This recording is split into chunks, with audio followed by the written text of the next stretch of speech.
Hello বন্ধুরা, সকালের জলখাবারে হোক বা বাচ্চাদের টিফিনে এমনকি স্কুল কলেজ অফিসেও আটা আর ডিম দিয়ে বানিয়ে নিতে পারেন। দারুণ স্বাদের হেলদি এই রেসিপিটি খেতে ভীষণ ভালো হয় আর 1 চামচ তেলে কিন্তু এটা তৈরি হয়ে যায়।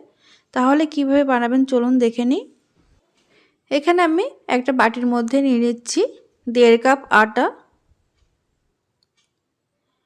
এখানে আপনারা কম বা বেশি পরিমাণে নিতে পারেন। তারপরে দিয়ে দিচ্ছি সামান্য নুন। এবারে দিয়ে দেবো 1 চামচ মতো সাদা তেল। এবার হাত দিয়ে এটা খুব ভালো করে ময়াম দিয়ে নিতে হবে।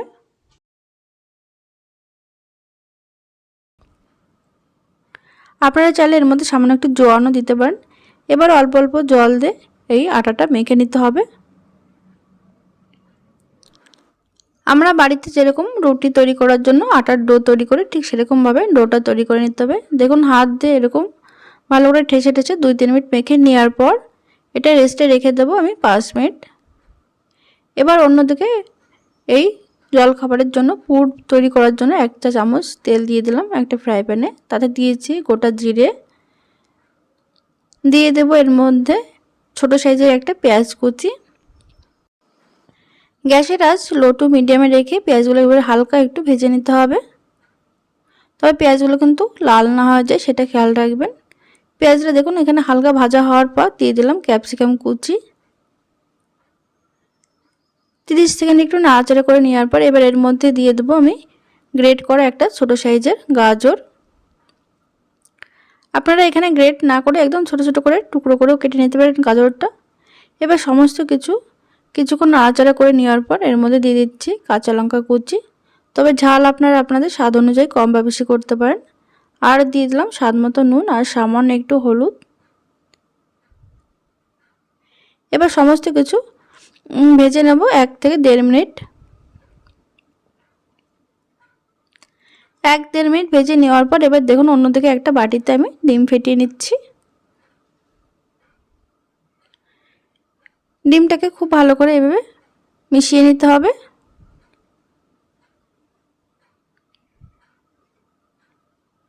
তারপরে দেখুন এই যে একটা সাইড করে রেখেছি, এক সাইডে এই ডিম ফেটিয়ে রাখা ডিমটা দিয়ে দিলাম।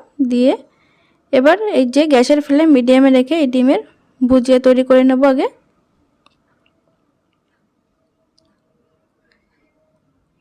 এই জলখাবারটা খেতে কিন্তু ভীষণ ভালো হয়। একবার খেলে দেখবেন আপনাদের মাঝে মাঝে বানাতে ইচ্ছা করবে, এতটাই টেস্টি হয়। দেখুন খুব সুন্দর করে ভাজা হয়ে গেছে। এবার উপর থেকে দিয়ে দিচ্ছি সামান্য গোলমরিচ গুঁড়ো আর দিয়ে দিচ্ছি বেশ খানিকটা পরিমাণে ধনেপাতা কুচি। দিয়ে আবার ভালো করে মিশিয়ে নাড়াচাড়া করে নেব। সবজি কিন্তু এখানে মোটামুটি সিদ্ধ হয়ে এসেছে।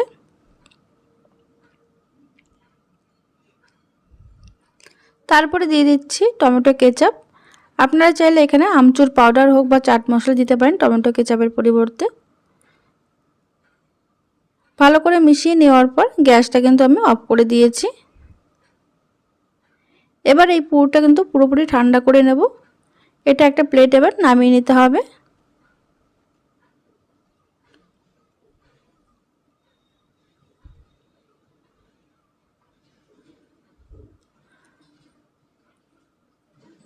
এবার অন্যদিকে দেখুন ডোটা কিন্তু খুব সুন্দরভাবে সেটও হয়ে গেছে। হাত দিয়ে একটু মেখে নিতে হবে। এবার এর থেকে আমি লেচি কেটে নেব।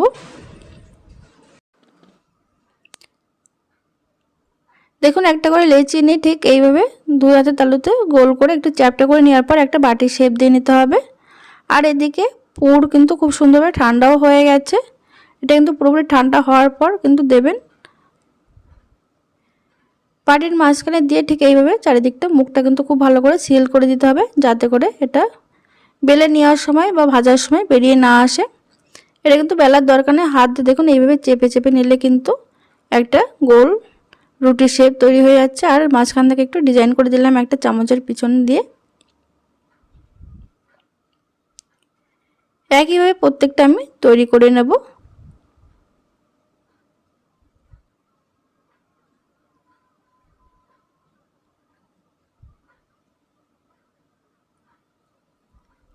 এখানে আমি একটু মোটা করেই তৈরি করছি, আপনারা চাইলে একটু বেলে পাতলা করেও নিতে পারেন। দেখুন একইভাবে আমার প্রত্যেকটা তৈরি করা হয়ে গেছে। এবার এগুলোকে ভাজার জন্য 1 চা চামচ তেল দিয়ে দিলাম। এইখানে আপনারা তেল ছাড়াও এটা ভেজে নিতে পারেন। বা সেঁকে নিতে পারেন। দেখুন 1 চামচ তেলে কিন্তু এটা আমি ভেজে নেব। গ্যাসের ফ্লেম এই সময় একদম লোতে রেখেছি।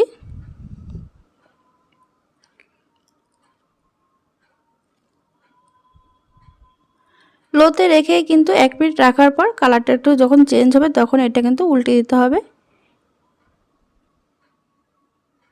এইভাবে উল্টে পাল্টে দুপাশটা কিন্তু খুব সুন্দর করে একটু লালচে কালার আসা পর্যন্ত ভেজে নিতে হবে। এটা এমনি খেতে যেমন ভালো লাগে তেমন টমেটো কেচাপের সঙ্গেও খেতে কিন্তু ভালো লাগে। আপনারা এটা বাচ্চাদের টিফিনেও এটা তৈরি করে দিতে পারেন। আর এটা খেলে কিন্তু পেট অনেকক্ষণ পর্যন্ত ভরা থাকবে। দেখুন এগুলো ভাজা হয়ে গেছে, এবার এগুলো তেল থেকে তুলে নিচ্ছি। এখানে দেখুন 1 চামচ তেলে কিন্তু ভাজা হয়ে গেছে, আরও কতটা তেল রয়েছে। মাঝখান থেকে ছিঁড়ে দেখাচ্ছি, দেখুন ভেতরটা কত সুন্দর তৈরি হয়েছে। তাহলে বন্ধুরা ভিডিওটি ভালো লাগলে লাইক কমেন্ট শেয়ার করতে ভুলবেন না, আর সাবস্ক্রাইব করে পাশে থাকবেন।